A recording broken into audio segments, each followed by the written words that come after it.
Hello and welcome to a tape from the Attitude series by Bert Weir. Bert Weir is a really interesting Australian with lots of up-to-date practical solutions to modern management dilemmas. Bert specialises in putting complex ideas into practical, down-to-earth language. You are in good company with this video. Bert Weir's other clients are a who's who of Australian business and include BHP Utah, AMP, Australia Post, Film Australia and many government departments, including the Police, Defence and Tax Department. He's a regular guest on television and radio shows. Bert's book, You Were Born Special, Beautiful and Wonderful, What Happened, is an important addition to the world's knowledge on self-esteem. This new Attitude series is an exciting opportunity for Bert Weir to share his extensive knowledge to help you and your people become more successful.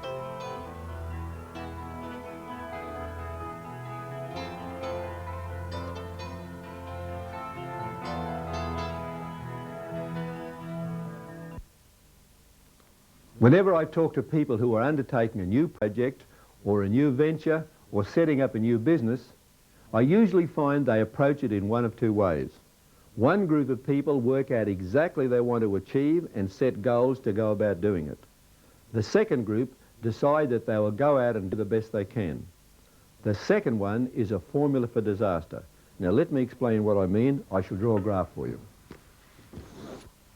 Let's suppose this represents time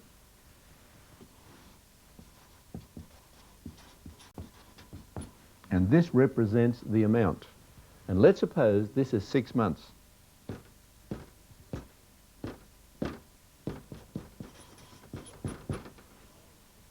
Now what a person who's set a goal has decided to do, they want to go from here to there over a period of 6 months. Now let's suppose at the end of the first month, the person is there. They now realise that they are behind target.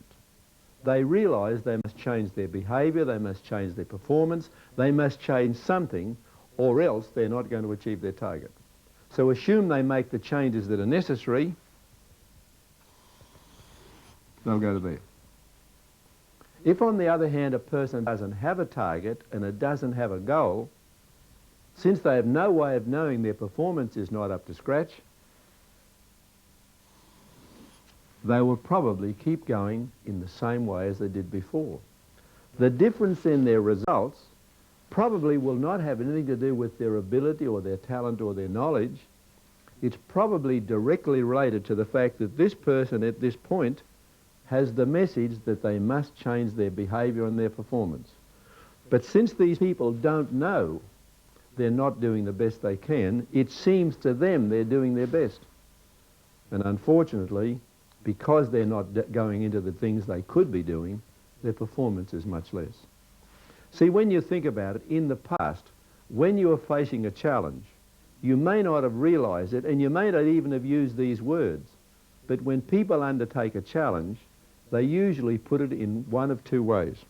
Let me show you that. They may ask themselves this question: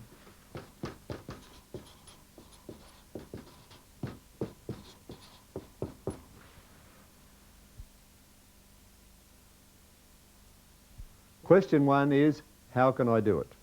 If the thought that comes back to you immediately is that I can't do it, that's the finish. We won't attempt to go any further, we will fail on the spot and no further action. And this is unfortunately how most people face their challenges. Suppose we don't ask question number one, and suppose we ask question number two.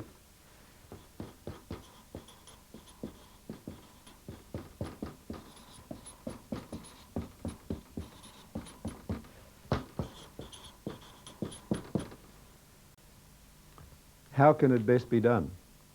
When we do that, we change the whole emphasis because we've eliminated the I and all the limitations that I accept.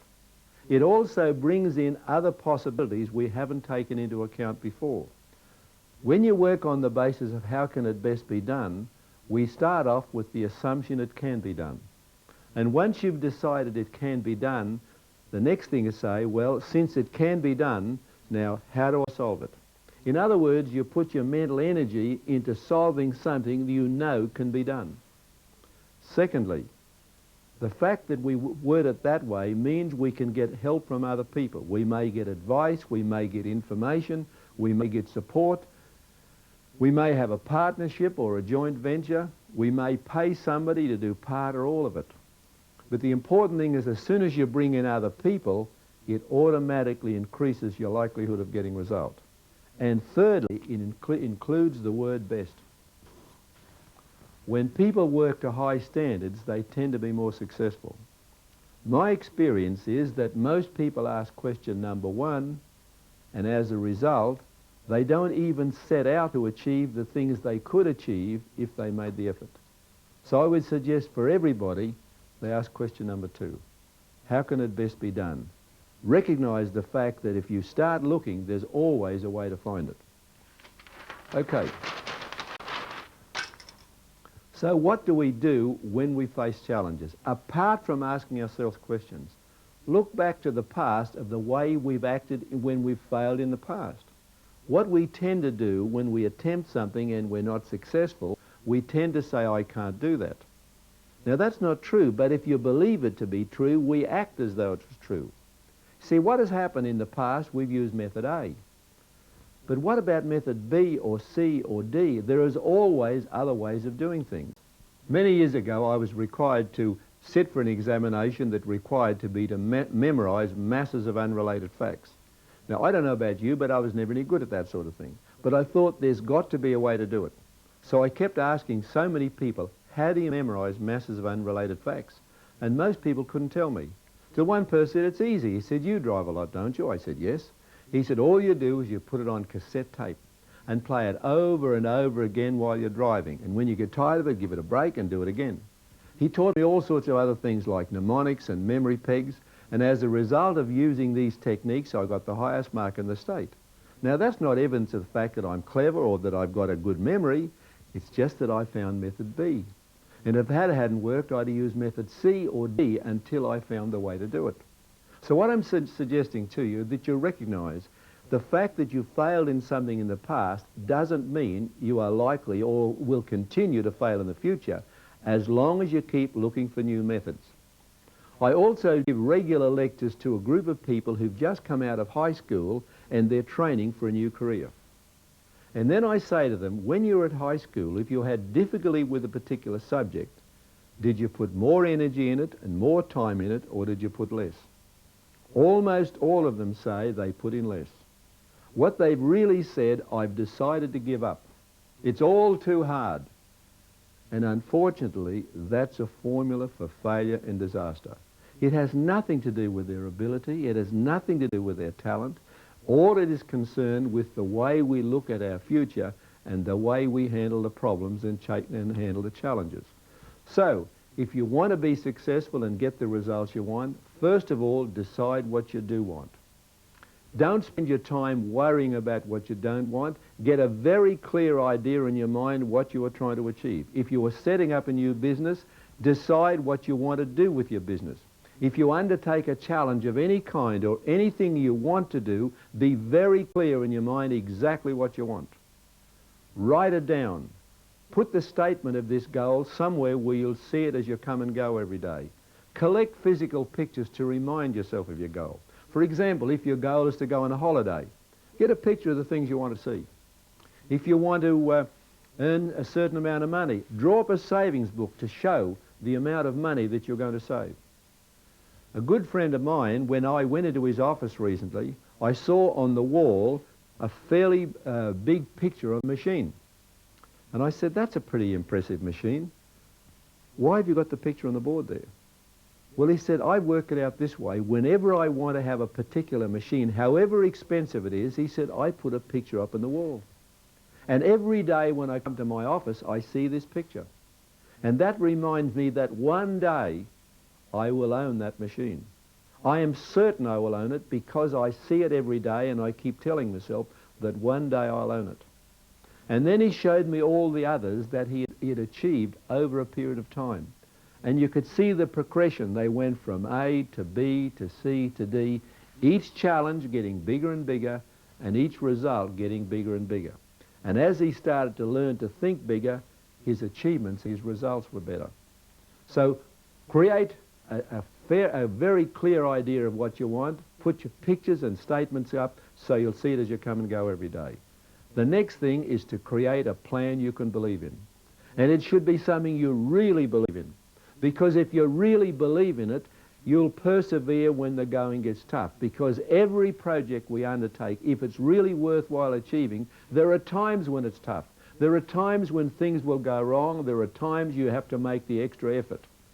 So go to a great deal of trouble to work out something that's really important. Put time and energy into it. Look for ways of doing it. You may go back to the past successes. You may need to get advice and help and information from other people. You may have a mentor. If you're one of those people who's lucky enough to give you good advice when you need it, that's great. Some people I know have a group of people that they work with, and the technical word they use is what is known as a mastermind. Can you imagine if you get half a dozen other people who are in a similar situation to yourself, who want to be successful, and you regularly discuss with them ways to solve problems? And you see, if you get a group of people together, the creativity that comes from a whole series of people enables you to extend yourself beyond your normal limitations. You start to see new ideas and new methods that would never have been available to you before. Don't hesitate to get advice. Don't hesitate to get help. But keep looking, and then eventually you'll come up with a plan you really believe in. Don't be satisfied until you get something you do really believe in.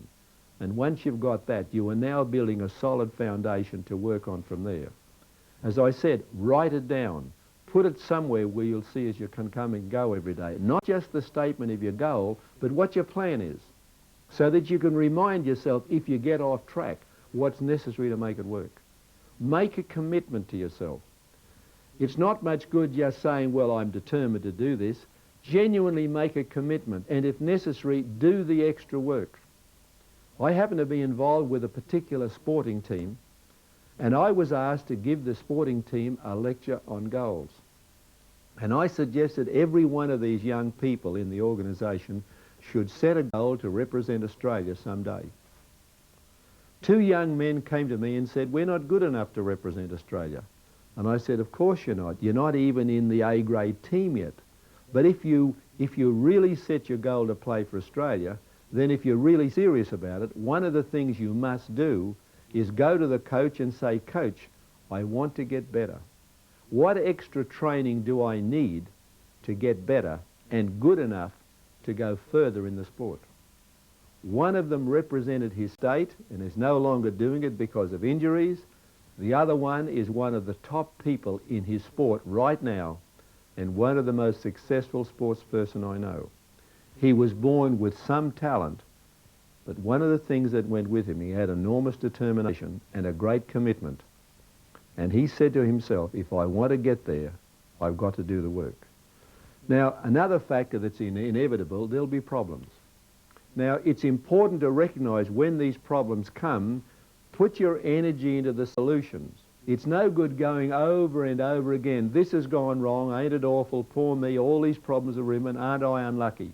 Concentrate on the problems. This is what's happened, how do I fix it? Put your energy into the solutions. Monitor your results, because as we drew before, when I drew on the diagram there, as you go along, see how you're going. If you're on track, that's good. If you're not on track, change your behavior, change your performance, do what's necessary to make it work. And last of all, take action. Persevere, persist, keep doing, do what has to be done, but do the work. So let's go over it to make sure you're clear in your mind what we're talking about here. Number 1, decide what you want. Not what you don't want, what you do want. Write a statement down of what your goal is and get pictures to remind yourself of it. Create a plan you can really believe in, and I mean a plan that you are totally dedicated to because you know it must work. Can you imagine if a coach said to the team of any sporting organisation, Here is a plan that if you follow it, I guarantee you'll win. Can you imagine the extra dedication, the extra enthusiasm in the players? Do the same thing for yourself. Persevere, stick in, and make sure it's a plan that you can believe in so you will persevere when the going is tough. Write down the plan. Write down all of those things that you must do to keep yourself back on track. Make a commitment of what you must do every day. The things that are part of the program. Organise your time. Make lists of your activity, but do it and keep doing it and keep doing it and keep doing it. Recognise that things will go wrong. Situations will arise. Events will occur that will create problems. There will be delays. People will do things you won't like. But concentrate on the solutions.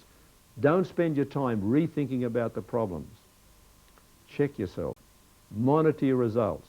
If you're not on track, make the necessary changes to get yourself back on track. And most of all, take action. Get in there and do it and keep doing it until it works. For every person who fails, through lack of knowledge, there will be 10,000 people who fail through lack of action or lack of perception. Get into it. Go for it. You can do it.